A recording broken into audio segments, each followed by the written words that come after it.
Why, hello, ladies and gentlemen. Welcome to episode 18 of Showcase Central. This is your host, Nate Branco here, and this is the Friday Eve before the All-Star break. And then we won't have any baseball until exactly next Friday.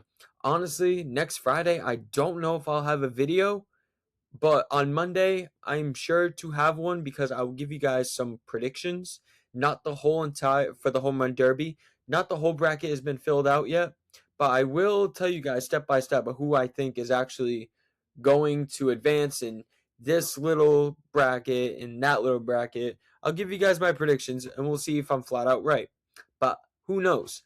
But I have a little bit of tidbit news, some news throughout the week that I found, and especially today. And I said, you know what, this is going on the notes. Actually, we're going to start off right now. Over the week, we found out that Justin Verlander is retiring from Major League Baseball after at least 20 years in the majors. This is a little heartbreaking. I'm not even going to lie. I know he was getting up there in age, and he actually was the oldest player in baseball at age 43, I believe. He is a three-time Cy Young Award winner, a 2011 MVP, a 2006 AL Rookie of the Year. He's thrown 3 no-hitters, and he's a 2-time World Series champion with the Houston Astros. That is a Hall of Fame resume if I've ever seen one. He is awesome. He's great. He deserves to be in the Hall of Fame. First ballot, man. First ballot. He is my favorite pitcher that I grew up watching. So this is a little bit of a tearjerker for me. I saw that and I said, "Oh my god, he actually is calling it a quits." This is something that I knew was coming, but you know, when it actually hits you in the face, you're like, "Oh, damn, it's actually coming rapid sooner than you think." And we're literally just about almost halfway done with the season. And I knew that when he signed his 1-year deal to come back to Detroit, I knew it was going to be over. I knew it was going to be over, but hey, I mean, these kids are coming up, and, you know, he's just the old cat, the old cow, whatever. He's just the old cat in town now. I know he's only made one start in the season, but I hope he comes back enough to where he can actually contribute to Detroit. I know that Detroit's not having the season that they like, but I mean, it is what it is at the end of the day. And also, to add a little bit to the Justin Verlander news. So Rob Manfred has done this thing with the Legends pick, and he done it with Bryce Harper a little bit ago. He actually added Justin Verlander to the AL All-Star team. I was like, you know what? I was like, usually I'm not too keen or crazy about these legend picks, but I wasn't mad about this. I said, you know what? For the accolades that this man has, I'm like, give it to him one more time. It's a way of MLB giving him his flowers. And I like that. I do. It's a way of giving him his flowers. It's kind of like the ultimate goodbye. He'll probably make his last start at home if I had to guess to end the season. But I mean, hey, era's got to end, guys. An era's got to end, and he certainly has earned my respect over the years. And Detroit fans and Houston Astros fan, wherever he's been. Speaking of a guy that deserves all the respect in the world, Mike Trout is back.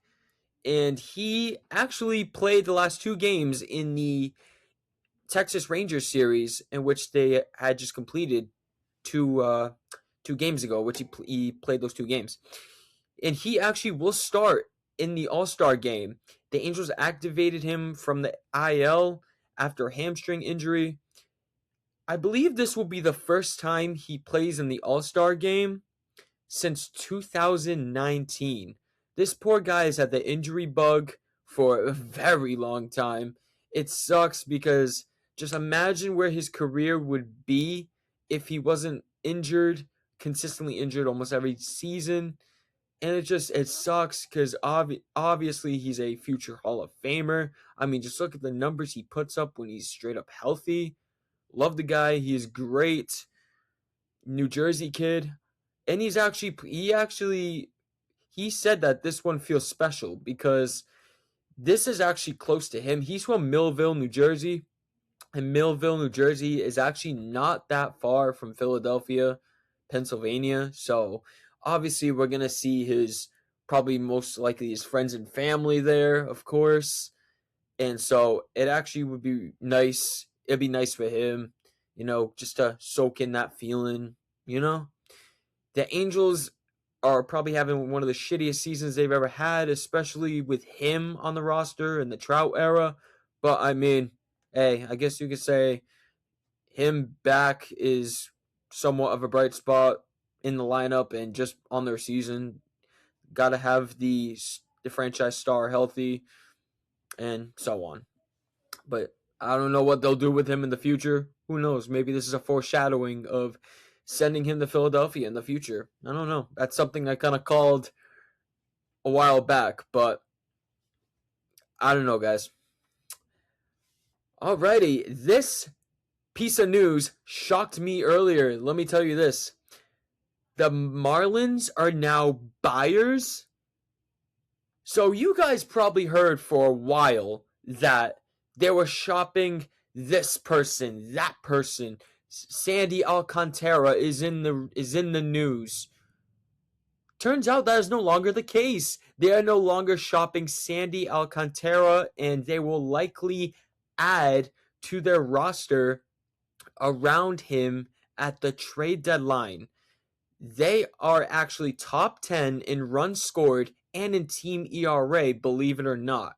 If you were to ask me if that would be the Miami Marlins in 2026 before the season started, I would have told you you're insane and you need to go inside an insane asylum. I've been blown away.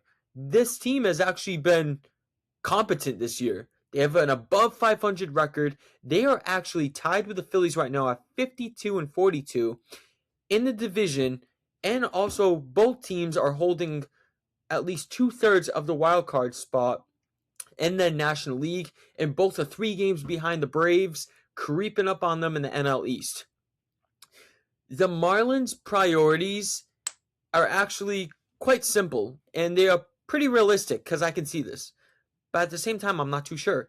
They are looking for a third baseman, a back-end starting pitcher, and a high-level-end relief pitcher.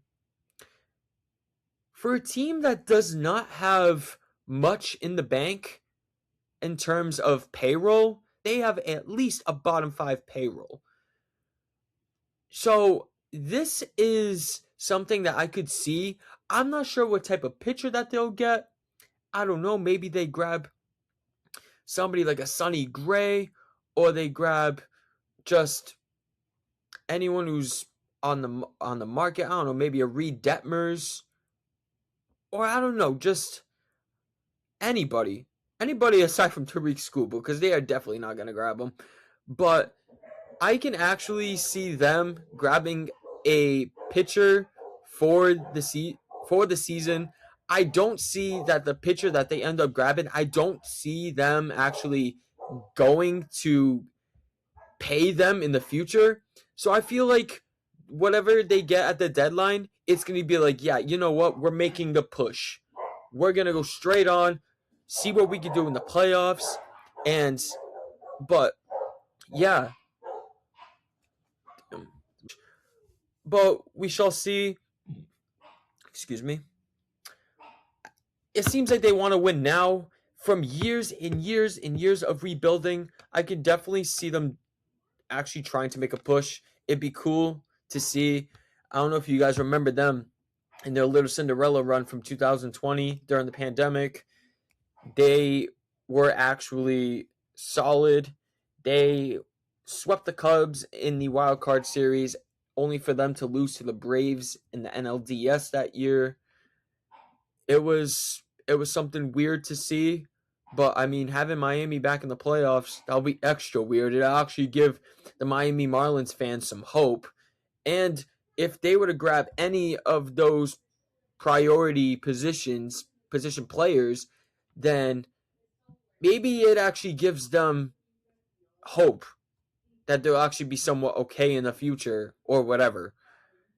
It's just a crazy thing to hear that from the news.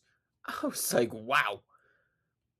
The fact that they're not giving up on Sandy Alcantara, even though they could have gotten a package for the guy, that would have been. But the fact that they want to keep him, especially since they want to have Yuri Perez, they want to have Max Meyer, and they just, have the kids. Maybe add in an extra veteran. And a reliever never kills to have relief pitching. Relief pitching thrives in the playoffs. Even regular pitching, especially with how far you can go. But it's insane. It's insane. It's insane to see these young teams. I'm sorry. These low payroll teams actually make an effort, make a push. It seems the Marlins have that mindset right now. It's like, hey, we're in winning position. We're 10 games above 500. Let's keep going. Let's not tank this season. Because before, they actually were kind of looking bad, and they were like, hey, let's get rid of Sandy Alcantara. We can get something big for this guy. But nope, that is not the case.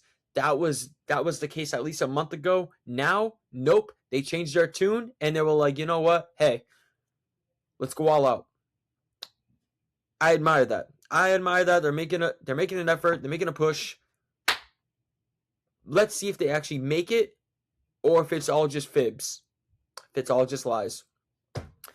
And this one actually broke the news less than an hour ago. I thought this was great. J.J. Weatherholt, the rookie 23-year-old from the St. Louis Cardinals, the shortstop slash second baseman, is agreeing to 8 years, $112.5 million, staying in the Lou. He is hitting 267 on the year with 13 home runs and 36 RBIs. That's not bad to start your rookie campaign. That's really not. You can tell that they're actually investing their future on this kid. And let me tell you this, guys. Right up the middle in shortstop and second base, Mason Wynn and J.J. Weatherholt, that's actually not a bad combo to have. You could tell St. Louis was going younger when they were shipping off guys in the past few years, that they were shipping off guys like Nolan Arenado, Paul Goldschmidt. There were Sonny Gray, Wilson Contreras. That's just to name a few. You could tell that they were going in a younger direction, and I said, you know what? These prospects, let's see if they pan out. J.J. Weatherholt, as of right now, he is. But I mean, hey, this reminds me of the deals that other teams have been giving to their other players. Kevin McGonkel with Detroit Tigers, Roman Anthony, the Boston Red Sox, and that's just a couple players just to name.